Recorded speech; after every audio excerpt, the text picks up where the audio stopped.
उठ जाग प्रेमी देख जरा, एक मस्ताना जोगी आया है।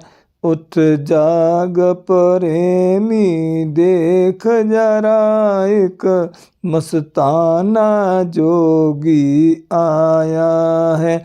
उसने ही सारी दुनिया को एक जोत का दर्श दिखाया है। वो शीश न बिल्कुल लेता है, दुनिया को ज्योति देता है।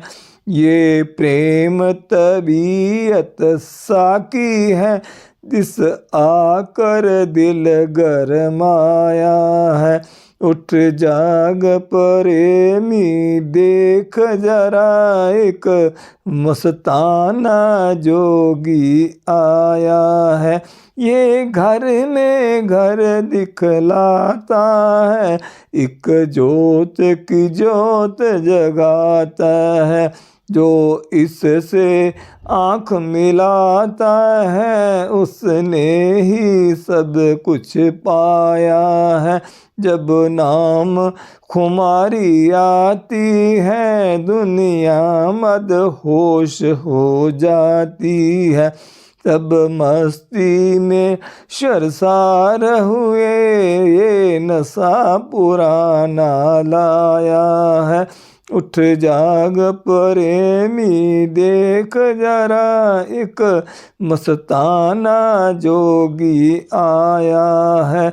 इंसान सभी अब जागेंगे, शैतान कहीं अब भागेंगे।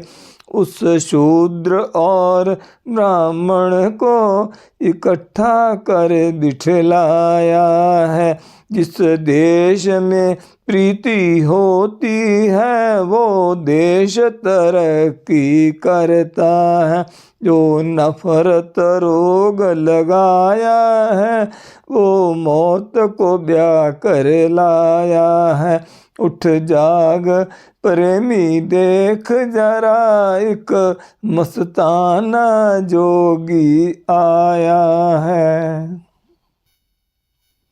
गुरु रूप प्यारी साध संगत जी, आप सभी पवित्र आत्माओं के श्री चरणों में दास का कोटि कोटि प्रणाम है। परम पूज्य परम संत कृपाल सिंह जी महाराज जी सत्संग प्रवचनों में फरमा रहे हैं। एक फकीर था, एक आदमी के पास गया कि अंगूठी पहना दो। किसको पहनाऊं? कहता है खुदा को। उंगली आगे कर दी, कहने लगा भाई क्या कहते हो? उंगली तो तुम आगे करते हो, कहते हो खुदा को अंगूठी पहना दो। फकीर कहने लगा कि यह उंगली किसने बनाई? माता के पेट में खुदा ने जिसने बनाई उसकी उंगली है ना। समझाने का तरीका है, हम जितने भी हैं चेतन स्वरूप हैं। हम जिस्म नहीं, बुद्धि नहीं, मन नहीं, इंद्रियां नहीं, यह चीज़ें हम रखते हैं। हम इनमें घिरे पड़े हैं, इनका इतना रूप बन चुके हैं कि अपने आप को भूल चुके हैं। परमात्मा महाचेतन प्रभु है, वह सत्य चित्त है। अब जरा गौर कीजिए, सूरज है, सूरज की किरण है, किरण सूरज की है, और उसी का इजहार दुनिया में किरण की शक्ल में है। वह प्रभु एक जाई भी है, हर जाई भी है। प्रभु मुझ में है और मैं प्रभु में हूँ। समझे, मेरा और मेरा पिता एक है। छोटा बच्चा है, वह भी समझता है कि मैं अक्लमंद हूँ। सबसे बेवकूफ़ से बेवकूफ़ के पास भी जाओ, वो कहता है कि जो मैं जानता हूँ वह कोई और नहीं जानता। कारण ये है कि वह ज्योति स्वरूप परमात्मा का अंश है, एक किरण है।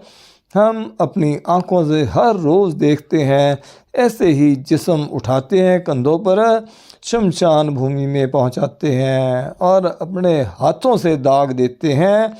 फिर भी यकीन नहीं आता कि हमने भी मरना है। हम असल में अपने आप को भूल चुके हैं। ये शरीर मूल है माया, यहाँ से भूल शुरू हुई है। हम देह नहीं, हम देहधारी हैं, देह की शोभा हमसे है। अगर इंसान अपने आप में जाग उठे और यह होश आ जाए कि कैसे राइज बावकत के ऊपर आया जा सकता है, इसका एक ही इलाज है कि जो इस भ्रम से निकलता है उसे मिलो, वह निकाल देगा। कोई ऐसा संत सहज सुखदाता मोहे मार्ग दे बताई। कोई हो ख्वाह वह चमार रवि दास ही हो, कबीर साहब ही हो, नामदेव छिंबा हो, तुलसीदास ब्राह्मण हो, कोई हो खत्री ब्राह्मण शूद्र वैश्य, तो हमने बनाए हैं, परमात्मा ने तो इंसान बनाए हैं। तू चेतन स्वरूप आत्मा है। तो इसलिए सारे महापुरुषों ने कहा है कि तुम अपने आप को जानो। यह अनुभव करना है कि वह हमसे जुदा नहीं। वह कब होगा? जब हम इससे अलहदा होंगे। जिस्म से तुम आत्मा हो। परमात्मा ने एक बार कहा कि मैं एक से अनेक हो जाऊं। एक को कवाओ तिस्ते होए लख दरियाओ। आत्मा प्रभु की अंश है। महासूरत के एक बार कहने से करोड़ों ब्रह्मांड हस्ती में आ सकते हैं। अगर हम अपने आप का सेल्फ एनालिसिस कर लें, अपने आप को जान लें, तो क्या हमारी आत्मा एक शहर भी नहीं बना सकती? For a while when you withdraw from the body you see yourself. अनुभवी पुरुष बड़ी भारी ताकत रखता है। ऐसे अनुभवी पुरुष को ही संत कहते हैं, महात्मा कहते हैं। ऐसे पुरुष को ही गुरु कहते हैं। संत कौन है? किसी पेख का नाम संत नहीं है। जिस घट में वह प्रभु प्रकट है उसे संत कहते हैं। सबो घट मेरे साइया सुन्नी सहज न कोय, बलिहारी तिस घट के जहाँ घट प्रकट होए। वह कंट्रोलिंग पावर है। शरीर की शोभा तब तक है जब तक आत्मा इसके साथ है। तिच्चर वसे सहेलड़ी जिच्चर साथी नाल, जहाँ साथी उठ चलिया ता तन खाकुराल। एक संगत इकत ग्रह बसते, मिल बात ना कहते भाई। एक ही संगत में दो भाई रह रहे हैं, आत्मा और परमात्मा, मगर अफसोस एक दूसरे से बात नहीं करती। पानी में मछली रहते हुए भी प्यासी है क्योंकि भूल में है। जब तक अपने आप को नहीं जानते बात नहीं बनती। कौ नानक बिन आपा चीने, मिटे न प्रेम की काई। और गुर प्रसादी अपना आप बुझे। अपने आप को जानना है। जो वह प्रैक्टिकल चीज़ है वह किसी अनुभवी पुरुष की सोबत में होगा। गुरु के लफ्ज़ी माने हैं जो अंधेरे में प्रकाश करे। कबीर साहब फरमाते हैं, कौन सा गुरु तुमको दिल से भाता है? साधो सो सतगुर मोहे भावे, पर्दा दूर करे आंखन का, निज दर्शन दिखलावे। जब आंखें बंद करते हो अंधेरा है। जो इस स्याही के पर्दे को हटा सकता है अंतर में ज्योति का विकास कर सकता है और नाद का अनुभव करा दे, उसका नाम है गुरु। और जो बाहर मुखी साधन ही सिखाता रहे उससे डोअरशिप की भावना नहीं आती। जब ये जाने मैं कुछ करता तब लगा गर्भ जून में फिरता। नेक और बद कर्म दोनों ही बांधने के लिए एक बराबर हैं, जैसे लोहे की बेड़ी और सोने की बोड़ी। तो आखिर बीमारी क्या हुई? हमें अहंकार और ममता मोह का यह खत्म होने चाहिए। इससे आना जाना बना रहेगा। हमें ममता शब्द जलाई, गुरमुख ज्योत निरंतर पाई। हमें और ममता का नाश शब्द से होता है। जो गुरमुख बने गुरमुख के अंतर ज्योति का प्रकाश हो जाता है और नाद की धुनी 24 घंटे चलती रहती है। वो देखता है कि उसकी ज्योति प्रभु के साथ काम कर रही है, तो फिर देह ध्यास गया, मैं पना गया, आना जाना भी खत्म। अल्टीमेट गोल आखिर यही है। जैसे शंकर जी ने कहा है कि हे प्रभु, मैं जानता हूँ कि मुझ में और तुझ में कोई फर्क नहीं, मगर मैं तेरा हूँ, तू मेरा नहीं। कहा जाता है कि दरिया की लहर होती है मगर लहर का दरिया नहीं होता। भगवान राम ने हनुमान से पूछा, तुम कौन हो? कहते हैं कि जब मैं जिस्म में हूँ तो तेरा दास हूँ, जब देहाव्यास से ऊपर जाता हूँ फिर मैं और तू एक हैं। यह चीज़ें हमारे ग्रंथ पोथियों में दर्ज हैं, हम समझते नहीं, पढ़ छोड़ते हैं, मगर इनका कुछ मतलब है। एक बादशाह जो विलायत रखता है, फौज रखता है, खजाने रखता है, वह कहता है मैं बादशाह हूँ। दूसरे के पास ना खजाना है ना फौज है, वह कहता है मैं सब कुछ हूँ। अहम ब्रह्म होके कहे तब तो ठीक है, ब्रह्म श्रोति होकर कहे तब भी ठीक है। खाली जबानी जबानी मन इंद्रियों के घाट पर बैठा कहे तो यह भूल है। महात्मा का लड़का हो, मिट्टी में खेल रहा हो तो कहते हैं अरे तू बादशाह है, देख समझाने के तरीके हैं, कुछ बन जाओ भाई, फिर कोई फिक्र नहीं। यह सिर्फ मानुष जन्म में ही हो सकता है भाई।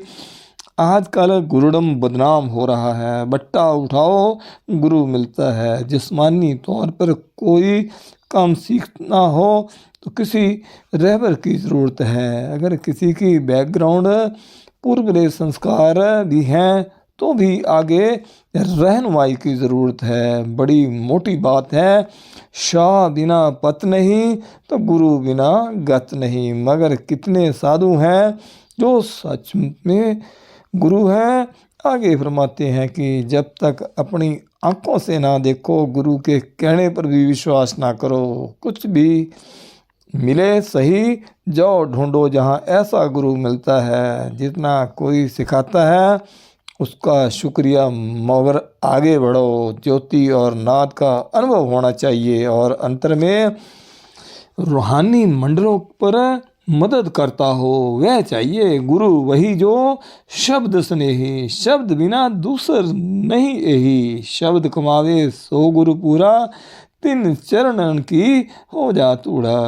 कबीर साहब से पूछा गया कि महाराज, दुनिया में बड़े साधु संत हैं, आप उनको क्या दर्जा देते हैं? फरमाते हैं साध हमारे सब बड़े, अपनी अपनी ठौर है, शब्द पारकू जो होए सो माथे सिर मोर है। जो शब्द श्रोत्री है और दूसरों को इसके साथ जोड़ता है वह हमारे सिर माथे पर है। मगर ऐसा गुरु भागों से मिलता है। कर्म होए सतगुरु मिलाए, सेवा सुरत शब्द चितलाए। जिस पर वह मालिक दया करे, मिलाना चाहता हो अपने साथ, जिसमें प्रभु प्रकट है उसे मिला देता है और वह सुरत को शब्द के साथ जोड़ देता है। कबीर साहब इसलिए फरमाते हैं कि साधु सब अपनी अपनी जगह इज्जत के काबिल हैं, मगर अनुभवी पुरुष हमारे सिर माथे पर है, वह आपको अनुभव देगा। बादशाह कभी नहीं चाहता कि उसका लड़का वजीर बने। ग्रंथ शास्त्र पढ़ने से शौक बनता है, मगर पढ़ना कुछ और चीज़ है। मगर हम किताबों में ढूंढते रहते हैं, जो चीज़ जहाँ है वहीं मिलेगी। वेद कहते हैं कि वेदों के पढ़ने से प्रभु नहीं मिलता। साफ लफ्ज़ हैं। अभी आपके सामने एक शब्द रखा जाएगा, किसी महापुरुष की वाणी लो, पढ़ लेना काफ़ी नहीं है। समझे, समझना किससे है? जिसको अनुभव है, नहीं तो बुद्धि के लेवल पर कोई और अर्थ कर लेगा। फिर और कहाँ ढूंढते हो? मंदिरों में। मंदिर किसने बनाए? हमने। किस शक्ल के? इंसानी शक्ल के। गिरजे माथे की शक्ल के, मेहराबादार शक्ल की मस्जिदें बनाई। सब महात्माओं ने कहा है कि God does not reside in temples made with stones. परमात्मा इंसानी हाथों के बनाए हुए मंदिरों में नहीं रहता, वह नमूने बनाए गए हैं इनमें ज्योति भी जगाई है, इनमें घंटी भी बजाई है। अब मैं जितने धर्म स्थान हैं इनमें दोनों चीज़ें हैं ना, मंदिर में पूजा करते हैं, ज्योति जगाते हैं और घंटी बजाते हैं, यह चिन्ह है।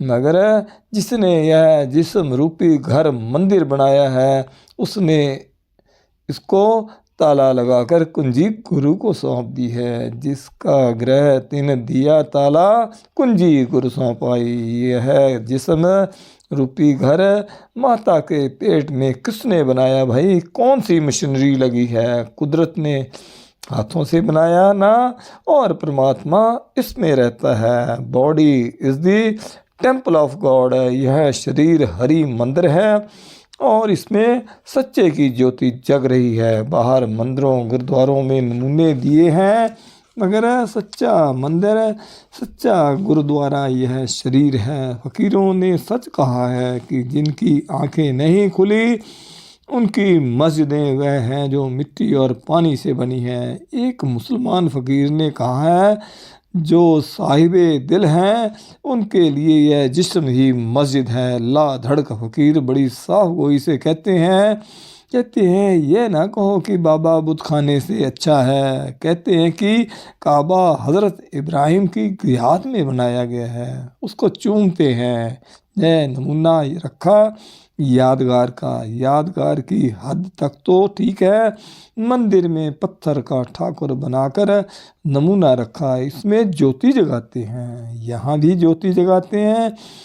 दोनों में ज्योति एक ही है, काबिल इज़्ज़त है। वहाँ बैठकर उसकी याद की जाती है। मगर उनसे ये पूछा गया कि दोनों में कौन सी चीज़ अच्छी है, जगह अच्छी है, तो फरमाते हैं कि जहाँ उस प्रभु का जलवा हो रहा है वो सबसे अच्छा है।